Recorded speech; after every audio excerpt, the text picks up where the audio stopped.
Depuis l'Antiquité, des réflexions économiques sont apparues d'abord en Grèce antique, puis en Chine antique, là où une production marchande et une économie semblent avoir été développées en premier. Depuis 1800, différentes écoles de pensée économique se sont succédées.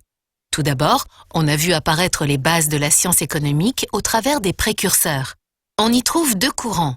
Tout d'abord le mercantilisme, avec des auteurs tels Jean Bodin, Antoine de Montchrétien, William Petty et Thomas Mun, et la physiocratie, avec des auteurs tels François Quesnay, Vincent de Gournay et Richard Cantillon.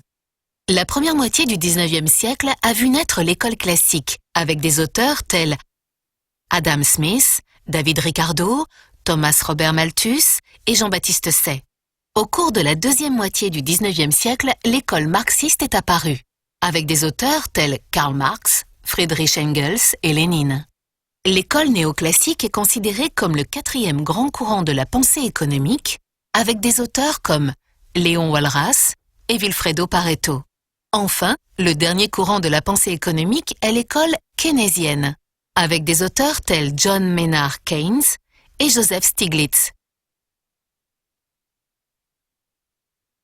Dans ce parcours, nous découvrirons les 5 grands courants de la pensée économique. Les précurseurs, l'école classique, l'école marxiste, l'école néoclassique et l'école keynésienne.